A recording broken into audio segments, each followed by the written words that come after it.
Knowledge express, જાણકારીની speed. નમસ્તે, હું પ્રાધ્યાપક શિરીષ કુલકર્ણી, વડોદરાની મહારાજા સયાજીરાવ યુનિવર્સિટીની ફેકલ્ટી ઓફ કોમર્સમાં department of accounting and financial મેનેજમેન્ટની અંદર પ્રોફેસર રહ્યો, હેડ રહ્યો. બાદમાં ગુજરાત સરકારે મને વલ્લભ વિદ્યાનગરની સરદાર પટેલ યુનિવર્સિટીમાં કુલપતિ તરીકે નિમણૂક આપી. આજે હું પ્રકાશભાઈ વર્માના કારણે ગુજરાત ન્યૂઝમાં આપણી સામે છું. આજે ફરીથી વિષય જીએસટીનો જ લઈ રહ્યા છે. ગુડ્સ એન્ડ સર્વિસીસ ટેક્સમાં હંમેશા જે આપણે જોયું છે કે ભાઈ supplier of the goods or services, goods and services or both, supplier જ જીએસટીનો વેરો સરકારને જમા કરાવે છે. જ્યારે સપ્લાય મેળવનાર વ્યક્તિ છે એને સરકારને જીએસટી ચૂકવવાની નથી હોતી, પણ એ સપ્લાયરને જ જીએસટી ચૂકવે છે. એનો અર્થ શું? વેરાપાત્ર વ્યક્તિ સપ્લાયર છે. આમાં સરકારને ન ચૂકવતો રેસિપિયન્ટ એટલે સેવા મેળવનાર, એને સરકારને પૈસા ચૂકવવાના નથી હોતા. પણ બધી જ જગ્યા ઉપર આવી હોવા છતાં ક્યારેક એવા પ્રસંગો બનતા હોય છે કે જે ખરીદનાર વ્યક્તિ છે એ નોંધાયેલ છે જીએસટીમાં, પણ એ માલ ખરીદે છે જે નોંધાયા વગરના વ્યક્તિ પાસેથી ખરીદી કરે. એટલે સપ્લાય મેળવનારે સપ્લાયરને કોઈ જીએસટી ચૂકવવાની થતી નથી, કેમ કે એ વેરાપાત્ર જ નથી. એટલે આવા વ્યવહારોમાં સરકારને જીએસટીનો વેરો વસૂલાતો નથી. અથવા તો માની લો કે કોઈક ટ્રિબ્યુનલ, કોઈ કોર્ટની ફી, આવા બધા જ્યારે મુદ્દાઓ આવતા હોય છે ત્યારે કોર્ટ કોઈ દિવસ સરકારને જીએસટી ના ચૂકવે. વકીલ કોઈ દિવસ વકાલત ફી ઉપર જીએસટી સરકારને ના ચૂકવે. તો પણ એના પર જીએસટી છે કે નહીં? હા, છે. વકીલની સેવા ઉપર જીએસટી ચૂકવવા પાત્ર છે સરકારને, પણ એ પોતે નહીં ચૂકવે, વકીલ નહીં ચૂકવે. એ સેવા આપનાર છે, એ સપ્લાયર છે. પણ જીએસટી કોણ ચૂકવે? તો પછી તો એને કહેવાય છે રેસિપિયન્ટ, સેવા મેળવનાર, વસ્તુ મેળવનાર વ્યક્તિ. એને સરકારને ચૂકવવાના છે. એટલે ઊંધું થઈ ગયું ને. સપ્લાયર ચૂકવવાની જગ્યા ઉપર સપ્લાય મેળવનાર હવે ગુજરાતને, સરકારને જીએસટીની રકમ ચૂકવે. એટલે એનું નામ આપવામાં આવ્યું છે રિવર્સ ચાર્જ મેકેનિઝમ. RCM ઘણી વખત શોર્ટ ફોર્મમાં અમે કહેતા હોઈએ છીએ. તો આ જે રિવર્સ ચાર્જ મેકેનિઝમની અંદર જીએસટી કાયદો એટલે CGST એક્ટ 2017, એમાં કલમ નંબર 9, પેટા કલમ 3 અને પેટા કલમ 4, આ બે કલમોની અંદર, આ બે પેટા કલમો અને મુખ્ય કલમ છે 9, તો એની અંદર શું શું અલગ અલગ છે એ આપણે અત્યારે જોવા જઈ રહ્યા છે. દાખલા તરીકે કલમ 9(3) પહેલા જોઈએ. એટલે કલમ 9 અને પેટા કલમ 3 પહેલા જોઈએ. એમાં સૌથી પહેલું જોઈએ વસ્તુઓના વિષયમાં. કઈ કઈ વસ્તુઓ ઉપર સપ્લાયરે વેરો નથી ચૂકવવાનો, પણ સપ્લાય મેળવનારે વેરો ચૂકવવાનો છે. મોટા ભાગની ખેતીમાં થયેલું ઉત્પાદન, ખેડૂત કોઈ દિવસ સરકારને જીએસટીની રકમ ન ચૂકવે અને એ વેરાપાત્ર પણ નથી. એટલે એનું નોંધવાનું તો હોતું જ નથી. પણ એ જે ખેડૂત પાસેથી વેચાતો લીધેલ માલ એ જે હોય તે, પણ એના ઉપરનો જીએસટી નો વેરો ખરીદનારે સરકારને ચૂકવવાનો થાય. એટલે આ શું થયું? Reverse charge mechanism. દાખલા તરીકે જોજો, એમાં થોડા અપવાદો પણ છે. જો ખેડૂત, આજકાલ તો ખેડૂત વિકસિત છે, એટલે એ ખેડૂત પોતે પકવેલા માલનું પ્રોસેસ કરે, તો એ પ્રોસેસ કરેલા માલ પર, દાખલા તરીકે ડાંગરમાંથી ચોખા કાઢ્યા, એને પોલિશ કર્યા, તો ડાંગરમાંથી પોલિશ કરેલ ચોખા એ પ્રોસેસ ઉપર જીએસટી લાગુ પડે ને આવો માલ વેચતી વખતે ખેડૂતે જાતે જ જીએસટીની રકમ સરકારને ચૂકવવાની થાય. આ એક વસ્તુ નથી થઈ એગ્રીકલ્ચરના વિષયમાં. એગ્રીકલ્ચરમાં તેંદુપત્તા, જેમાંથી બીડી બને છે, એ બીડી બનાવવા માટેનો તેંદુપત્તા સરવાળે કોણ તૈયાર કરે છે? તો ખેડૂત. તો એની પાસે તે તેંદુપત્તા ખરીદનાર જે વ્યક્તિ છે એને જીએસટીની રકમ ચૂકવવી પડે. પછી તંબાકુના પાન, આપણે જોઈએ છે તંબાકુના ઝાડ લોકો વાવે છે. ગુજરાતમાં ખાસો એવો ઉત્પાદન તંબાકુના પાંદડાનું છે, અને તંબાકુના પાંદડા ખેડૂત જ્યારે વેચે છે ત્યારે વેચનારે ખેડૂતે નથી ચૂકવવાનું, પણ ખરીદનારે ચૂકવવાનું છે, એ આપણે જોયું. એવા કાજુ છે, જે કાજુ પકાવનાર વ્યક્તિ છે એ નહીં ચૂકવે વેરો, ખરીદનારને ચૂકવવો પડે.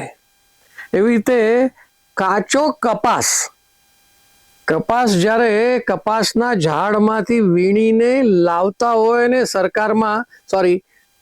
બજારમાં જઈને વેચે, તો બજારમાં જે ખરીદનાર વ્યક્તિ છે એ જીએસટી ચૂકવે, પણ ખેડૂત નહીં ચૂકવે. એવી રીતે અનેક વસ્તુઓ આવી શકે, પણ એમાંથી આપણે થોડાક સેવા ઉપર જઈએ. સેવાઓમાં હમણાં થોડી વાર પહેલા મેં તમને કીધું કે ભાઈ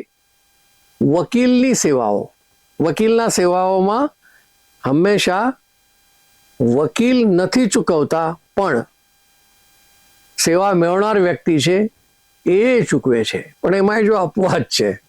જો 2-3 વકીલો અથવા તો એક વકીલ પોતાની એક ફર્મ બનાવે, પેઢી બનાવે, ઓફિસ ખોલે, અને ઓફિસના નામે એને જીએસટી રજિસ્ટ્રેશન કરાવવું પડે, અને એવા સમયે જીએસટીની રકમ એના આસીલ પાસેથી લે અને સરકારને જમા કરાવે, એવી સ્થિતિ તો છે જ.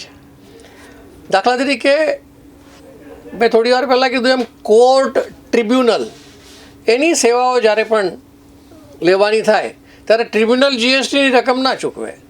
ટ્રિબ્યુનલની સેવા મેળવનાર જે વ્યક્તિ છે એ ચૂકવશે. ગુડ્સ ટ્રાન્સપોર્ટ એજન્સી, એની થોડી વાર પછી આપણે વધુ વિગતથી ચર્ચા કરવાના છીએ.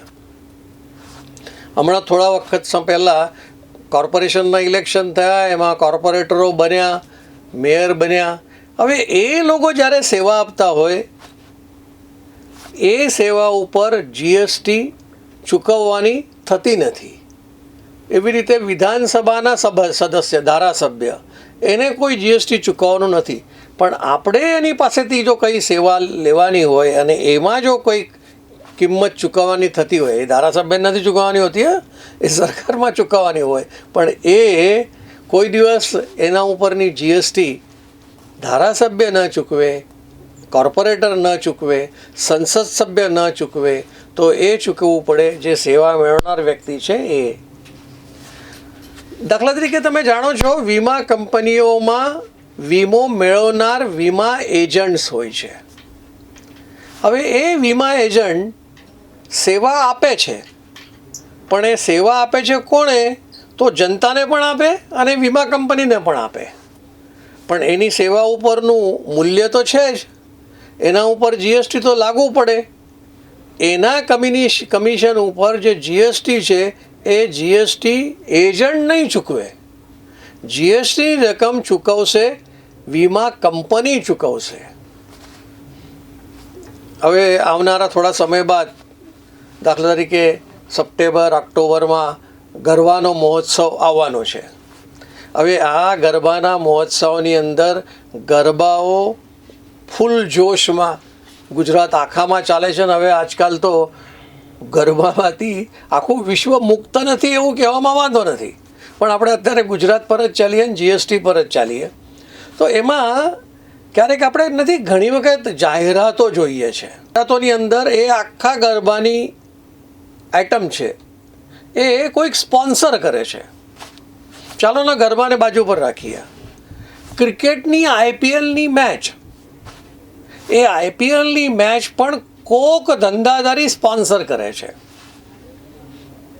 તો સ્પોન્સર કરે એટલે સ્પોન્સરર અને સ્પોન્સરી, એમાં સેવા મેળવનાર વ્યક્તિ જે છે એ દાખલા તરીકે Dream11,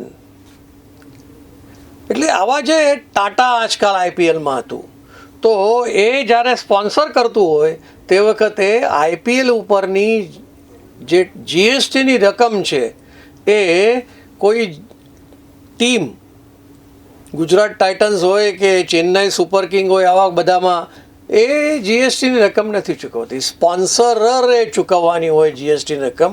સેવા મેળવનાર એ વ્યક્તિ છે એટલા માટે એને મળે છે, એટલે આને કહેવાય છે RCM. એવી રીતે એક સમજવા જેવી વસ્તુ છે, is it a output tax?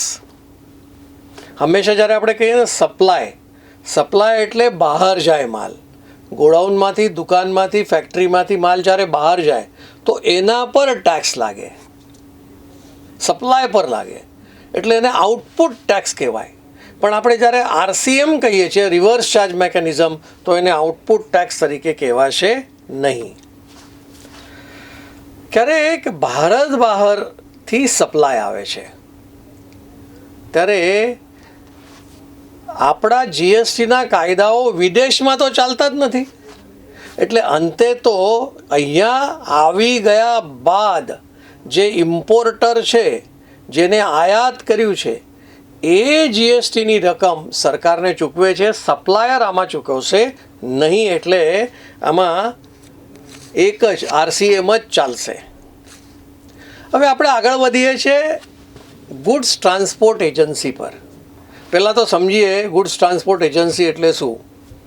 ઉદાહરણ તરીકે લેવું તો Gujarat transport company, Rajasthan transport company, અથવા તો ગાડગે પાટીલ એન્ડ કંપની, આવી ટ્રાન્સપોર્ટની કંપનીઓ છે જેમની પાસે ઘણા ટ્રકો છે અને એ રસ્તા પર ચાલતા વાહનો પરથી માલનું વહન એક જગ્યા પરથી બીજી જગ્યા પર કરતા હોય છે. એને આપણે ગુડ્સ ટ્રાન્સપોર્ટ એજન્સી કહીએ છીએ. હું એજન્સી શબ્દ એટલા માટે વાપરું છું કે એની અંદર એક નહીં પણ અનેક વાહનો છે અને એ અનેક વાહનોનું સંચાલન એ ગુડ્સ ટ્રાન્સપોર્ટ એજન્સી કરતી હોય છે. ક્યાંથી માલ ઉપાડવાનો અને ક્યાં મૂકી દેવાનો છે, આ બધું એ ટ્રાન્સપોર્ટ એજન્સી કરતી હોય છે.